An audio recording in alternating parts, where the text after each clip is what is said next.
dan juga Mazmur 139 ayat 13. Maka Bunda Maria dikuduskan, yaitu dibebaskan dari noda dosa sejak masih dalam kandungan ibunya. Hal itu dapat terjadi karena Bunda Maria dipersiapkan oleh Allah untuk mengandung dan melahirkan putranya yang kudus dan tak bernoda. Dengan demikian, kekudusan Bunda Maria merupakan karunia dari Allah diberikan kepadanya demi tugas istimewa sebagai bunda bagi Sang Putra Allah.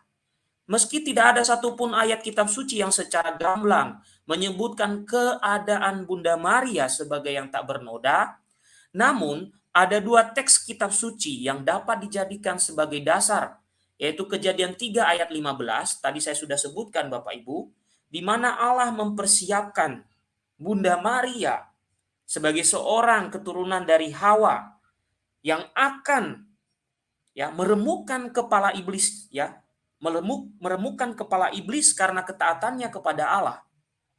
Kemudian juga Yesaya 7 ayat 14 Bapak Ibu. Itu nubuat tentang Bunda Maria melahirkan Kristus. Kemudian di dalam Lukas 1 ayat 28 ada beberapa terjemahan yang menerjemahkan dengan benar Bapak Ibu ya. Sebenarnya kata terjemahan di Indonesia itu, mohon maaf ini saya harus sampaikan, bahwa terjemahan di Indonesia itu kurang tepat. Salam hai engkau yang dikaruniai. Sebenarnya bukan yang dikaruniai, full grace. Salam hai engkau yang penuh rahmat. Salam Maria penuh rahmat. Penuh rahmat yang benar itu. Bukan yang dikaruniai. Ya, itu juga salah satu yang saya kritisi. Ya, itu kan full grace. Ya, full grace bukan penuh, bukan hanya dikaruniai. Kalau dikaruniai ya semua orang, ada beberapa tokoh-tokoh dalam kitab suci ya dikaruniai Tuhan, ada. Tapi mana yang tepat? Yang penuh rahmat, yang terberkati. Ya, lebih tepatnya penuh rahmat lah gitu ya. Lukas 1 ayat 28 itu. Nah, bagaimana kita melihat di kejadian itu? Ya, ini penjabaran dari Romo Jufrikano CICM ya. Oke, karena kami satu dalam grup ini, makanya saya berani ambil tulisannya Bapak Ibu ya. Oke. Nah, di sini kita lihat ya, penjelasannya begini. Dalam Kejadian 3 ayat 15, Tuhan berfirman, Aku akan mengadakan permusuhan antara engkau dan perempuan ini, antara keturunanmu dan keturunannya. Keturunannya akan meremukkan kepalamu, dan engkau akan meremukkan tumitnya. Dalam tradisi suci para rasul atau tradisi gereja yang sangat kuno, melihat ayat ini sebagai Injil pertama, proto-evangelium, yang memuat cerita tentang permusuhan antara ular dan wanita. Jelas, ular yang dimaksud dalam Kejadian 3 ayat 15 ini adalah setan, dan keturunan wanita yang meremukkan kepala setan hingga mati itu adalah Mesias. Nah, dengan demikian, perempuan yang bermusuhan dengan setan dan menjadi bunda Mesias yang meremukkan kepala setan itu, pastilah bukan Hawa si pendosa, melainkan bunda Sang Kristus, Sang Mesias. Masih ingat tipologi? Kristus adalah Adam baru, Hawa baru adalah Bunda Maria. Nah, Mesias itulah Yesus dari Nazaret, dan ibunya adalah Maria. Dengan demikian, bagi kita menjadi jelas bahwa sejak semula Allah menempatkan Bunda Maria sebagai musuh dari iblis, musuh dari dosa. Maka Maria sejak semula menjadi lawan dari iblis. Artinya apa? Dibebaskan dari noda dosa. Dan ayat kedua yang perlu disinggung di sini adalah salam dari malaikat kepada Bunda Maria, di mana dalam terjemahan yang kita pakai dari Lai dikatakan demikian. Salam hai engkau yang dikaruniai, Tuhan menyertai engkau. Menurut Origenes, Bapak Gereja, sebutan yang dikaruniai itu tidak pernah diberikan kepada manusia lain kecuali kepada Bunda Maria. Sehingga sebutan itu bukan sekedar gelar, melainkan hakikat dari Bunda Maria. Tentu saja tadi saya sudah katakan Bapak Ibu, kata dikaruniai dalam konteks bahasa Indonesia penerjemahannya kurang tepat. Kenapa demikian? Dalam berbagai terjemahan bahasa Inggris memakai kata full grace, ya, Hail Mary full of grace, ya, bukan memakai dikaruniai. Oke. Nah, karena hakikat Bunda Maria adalah yang dikaruniai atau yang penuh rahmat, ya, maka ia tidak mungkin ada celah untuk dicemari oleh dosa asal, sebab dosa asal justru membuat manusia tidak mampu menerima kepenuhan rahmat. Jadi, dari Lukas 1 ayat 28 ini, Gereja Katolik menyimpulkan bahwa Maria dikandung tanpa noda dosa. Maria diberi hak istimewa untuk dikandung tanpa noda dosa asal, untuk menjadikannya sebagai ibu dari Yesus Kristus, sang penebus, ya, dari ibu, ya, sang penebus, ya, dan ibu bagi sang penebus dan juga bagi gerejanya.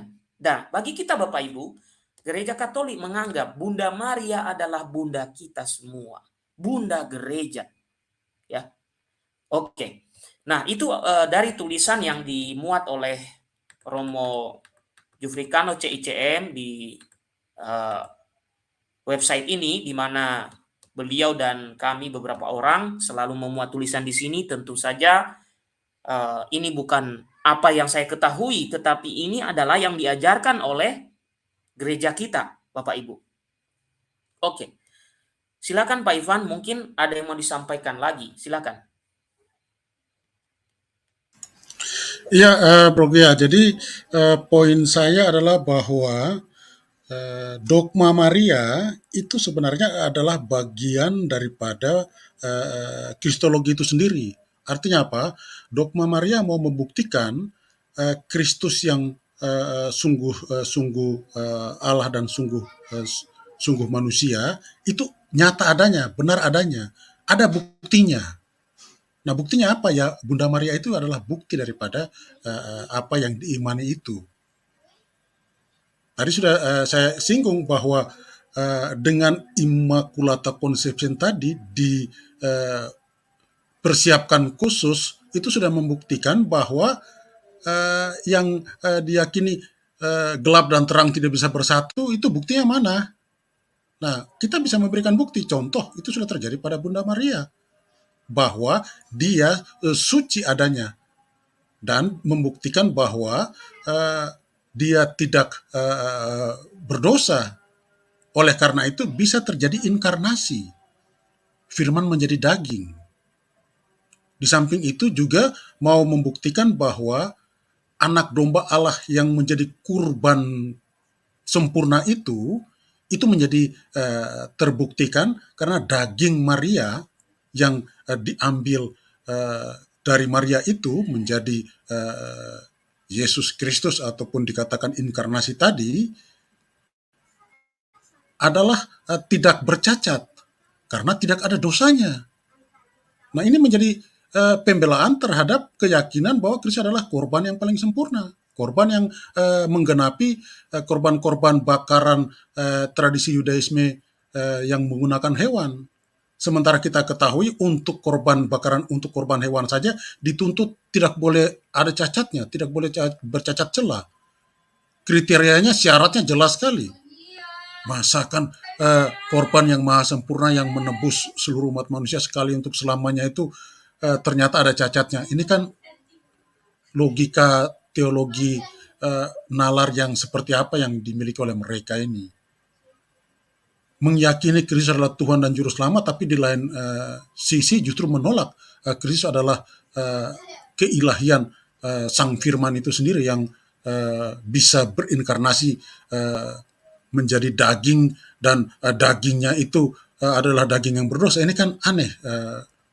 Hujatan ini sebenarnya hujatan tanpa mereka sadari. Ini adalah sebenarnya menghujat karya Roh Kudus juga. Karena Roh Kudus menaungi Bunda Maria yang dikatakan ada noda dosanya, ini kan juga menjadi iman yang aneh, yang bukan iman Kristiani sebenarnya. Karena apa, tadi kita sudah lihat, referensinya saya sudah kirim juga tuh ke WA-nya Bro Gia. Kita bisa lihat di situ bahwa Rasul Andreas sendiri mengucapkan itu, Immaculata Virgin, darinya lahir manusia sempurna, Yesus Kristus, anak Allah. Terucap dari bibir sang Rasul. Artinya apa? Dalam kerasulan, dalam pemahaman para Rasul, Immaculata Conception atau Immaculata Virgin ini itu sudah mereka yakini.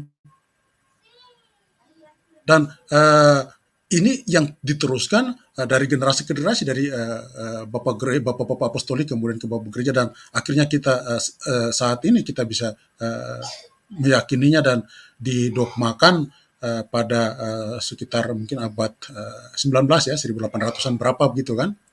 Ini bukan persoalan kapan waktu didogmakan, tetapi apakah iman ini sudah diyakini oleh gereja, sudah diajarkan oleh para rasul.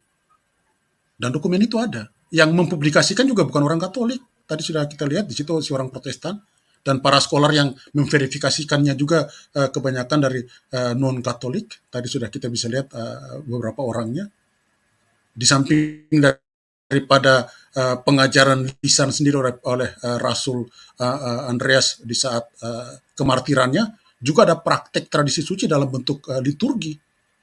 Liturgi Santo Yakobus, liturgi Santo Markus, dan kemudian pengajaran oleh bapak-bapak gereja pada abad kedua, ketiga, keempat, dan seterusnya.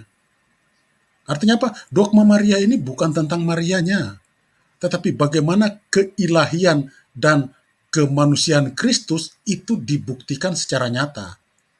Dan yang bisa kita lihat dan kita temui dalam sejarah yang bisa terdokumentasi itu adalah Bunda Maria itu sendiri. Karena apa? Dia mampu menjadi bukti sampai pada iman kita, kebangkitan badan itu.